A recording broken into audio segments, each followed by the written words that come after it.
Shalom semuanya. Sekali lagi shalom. Kita beri judulnya adalah tengah malam dan tengah hari. Kalau kita berjalan, kita lebih suka jalan tengah malam atau tengah hari? Siapa yang suka jalan tengah malam? Siapa suka jalan tengah hari? Tidak ada. Tergantung keperluan. Oke. Lebih berbahaya jalan tengah malam atau tengah hari? Yang paling berbahaya itu jalan tengah tampak, itu paling berbahaya. So di mana-mana. Cerita dua orang yang berjalan tengah malam dan tengah hari. Ya. Mari kita baca Yohanes 3 ayat 1 dan Yohanes 4 ayat 6 dan 7.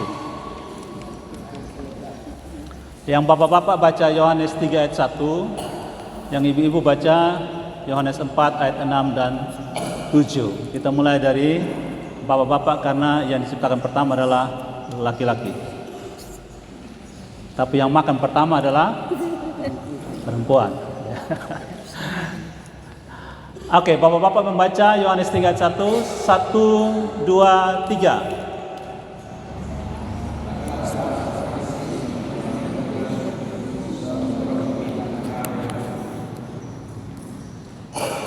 Oke, ibu-ibu baca.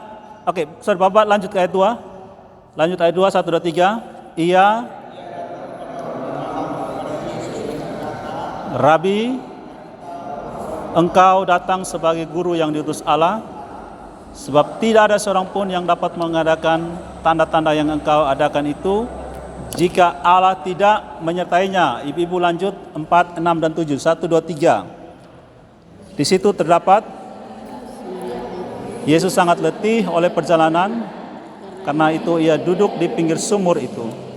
Hari kira-kira pukul 12, maka datanglah seorang perempuan Samaria hendak menimba air.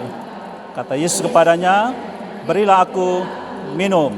Ya, demikian firman Tuhan. Amin, ya amin. Yang pertama, ya, Yohanes mempresentasikan atau menampilkan ada dua orang, yaitu Nikodemus dan perempuan Samaria. Nikodemus namanya jelas, Nikodemus.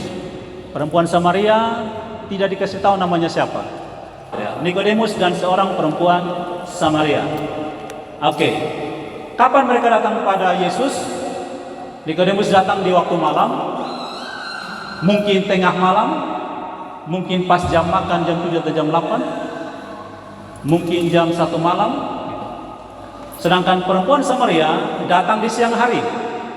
Kalau di situ Alkitab jelas tulis jam 12. Nah, apa alasannya? Nikodemus datang malam hari, alasannya apa? Supaya orang lain jangan tahu. Kenapa begitu? Apakah dia punya niat jahat? Atau ya banyak sekali namanya, kalau Alkitab tidak tulis kita bisa tafsir banyak hal gitu ya. Tapi sangat mungkin berkaitan dengan posisinya. Dia tidak mau orang lain tahu. Perempuan Samaria juga demikian. Dia datang tidak untuk bertemu dengan Yesus. Dia datang hanya ingin mencari air, tapi datangnya siang hari. Kenapa datang siang hari? Kenapa? Katanya secara tradisi biasanya perempuan-perempuan datang sore hari. Kenapa dia datang siang hari? Dan datangnya sendirian. Biasanya perempuan datang bergerombol karena mungkin saja mereka ketemu dengan gembala-gembala laki-laki yang jahat-jahat begitu. Tapi kenapa dia seorang diri? Apakah dia jago kungfu? Atau dia jago karate? Alkitab tidak tulis itu. Tapi yang pasti dia datang sendirian dan datang dengan niat untuk ambil air, tidak untuk ketemu Yesus. Makanya ketika ketemu dengan Yesus, dia sedikit berdebat, berargumentasi dengan Yesus tentang keselamatan. Nah, ini sebuah keunikan ya. Lalu keduanya sama-sama dalam kondisi apa? Bersembunyi, tapi alasannya berbeda. Tapi kejadiannya sama, bersembunyi. Nah, kalau kita sedikit coba menafsirkan lebih luas dan lebih jauh, kita semua ada dalam satu lokus gereja. Dan kita ada di dalam pelayanan kepada anak-anak, dan tindakan yang sama pelayanan. Tapi sangat mungkin alasan datang ke situ berbeda. Alasannya berbeda. Mungkin ada yang alasan, saya tidak punya uang, saya butuh uang, saya datang kerja untuk dapat uang. Saya orang lagi free, daripada nganggur tangan-tangan di rumah, saya pergi dengan alasan pelayanan. Ya saya datang kenapa? Ya saya enak dengan pendeta suruh panggil, datang. Saya datang kenapa? Diajak kawan baik pergi ke sana. Kita ada di satu tempat, tapi alasan ke situ berbeda. Nikodemus, seorang pemimpin tertinggi dalam kedudukan sosial dan keagamaan orang Yahudi, datang bersembunyi untuk ketemu Yesus. Perempuan Samaria bukan untuk ketemu Yesus, untuk ambil air. Dan Yesus tahu itu, makanya pendekatan Yesus ke perempuan Samaria adalah aku air yang hidup. Karena dia butuh air. Tapi dia datang bersembunyi, sama-sama bersembunyi. Tapi niat untuk bersembunyi itu berbeda. Nah, bagaimana dengan kita? Niat pelayanan kita, semua orang lihat kita melayani. Semua orang di lingkungan kita, di jemaat tempat kita beribadah, semua tahu kita melayani. Tapi mereka tidak tahu apa niat hati kita untuk melayani. Nah, ketika kita berhadapan dengan Kristus, kenapa Yesus pakai ilustrasi air yang hidup? Karena Yesus tahu isi hati perempuan itu, dia mencari air. Yesus tahu hati kita. Tuhan bilang kepada Samuel, ya, kamu lihat apa yang kelihatan, tapi aku lihat hati orang. Setulus apa dia melayani, saya tahu. Nah, kita tidak bisa bersembunyi di hadapan Tuhan. Karena itu sangat penting. Firman Tuhan katakan, sebelum kamu membawa persembahan, ujilah hatimu dulu. Maka Yesus bilang, kalau kamu sudah taruh persembahan, tapi kamu ingat ada kesalahanmu dengan orang, ambil persembahan itu, bereskan dulu hatimu.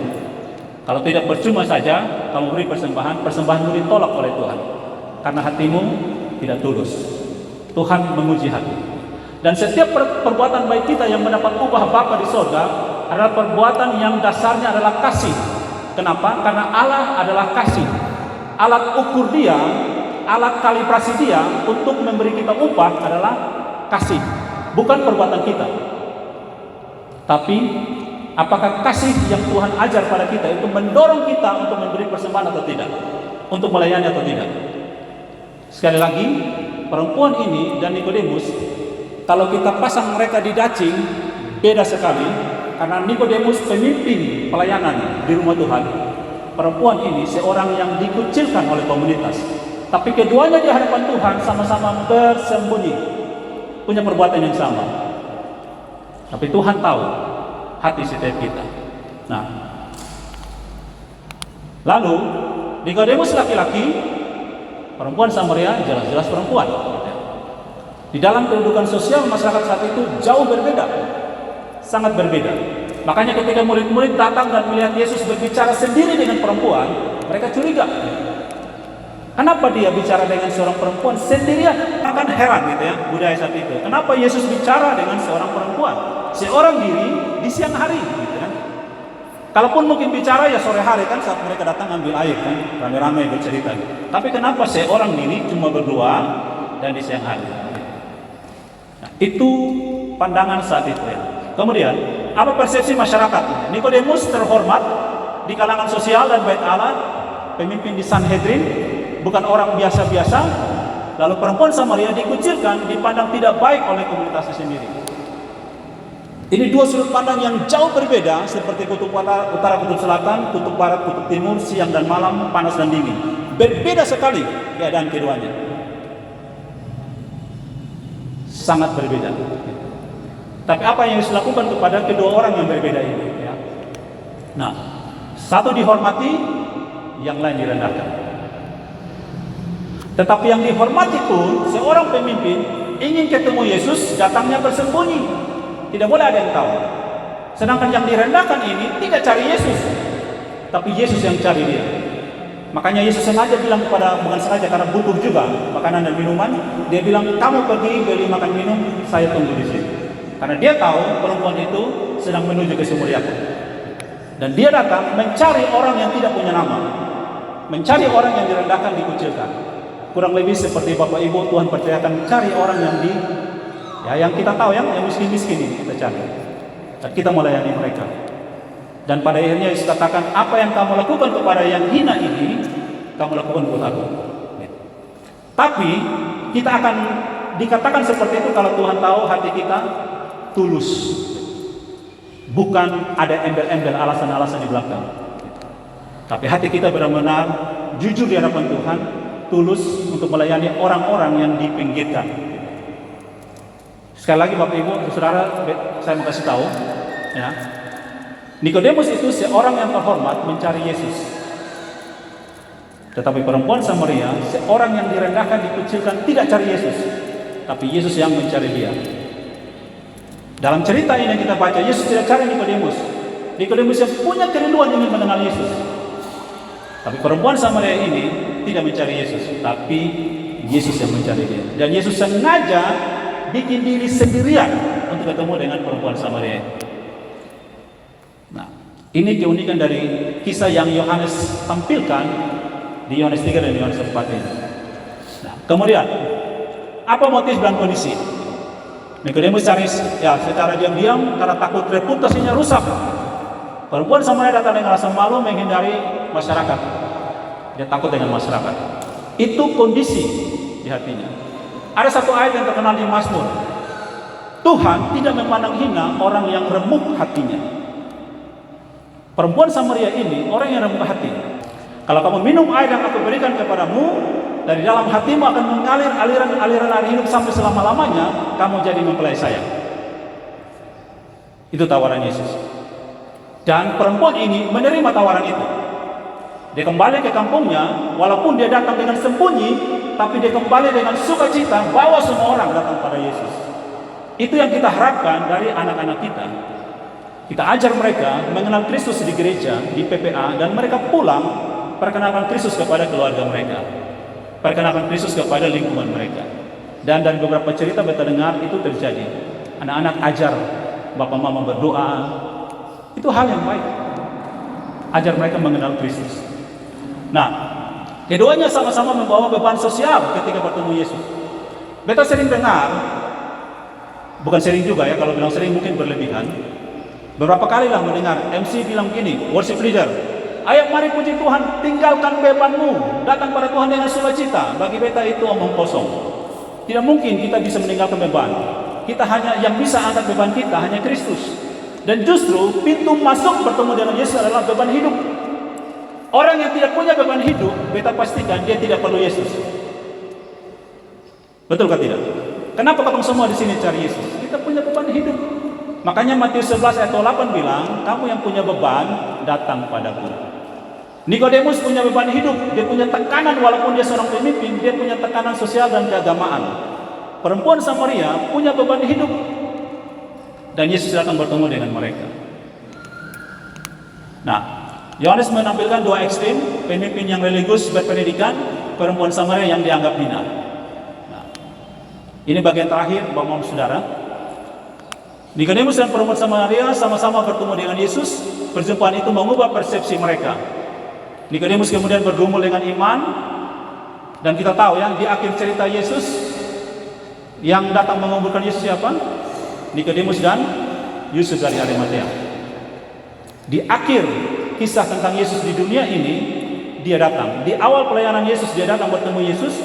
Lalu ceritanya seperti tertutup berbagai cerita Injil.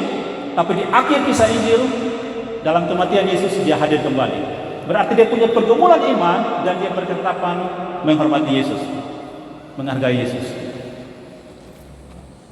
Kesimpulannya, Yohanes sengaja menempatkan dua kisah ini berdekatan untuk menunjukkan Yesus melampaui batas sosial, gender, status, baik pemimpin maupun perempuan yang terbuang. Keduanya membutuhkan terang dan hidup. Hanya Yesus yang bisa berikan itu. Kita ingat ya, Nikodemus seorang pemimpin mencari Yesus. Perempuan Samaria tidak mencari Yesus, tapi baik yang mencari maupun tidak mencari sama-sama bertemu dengan Yesus. Dan ketika dalam dua cerita ini, pertemuan mereka dengan Yesus mengubah hidup mereka. Kita berharap perjumpaan pribadi kita dengan Tuhan itu menolong kita mengenal Dia dengan benar. Tuhan berkati kita, mari kita berdoa.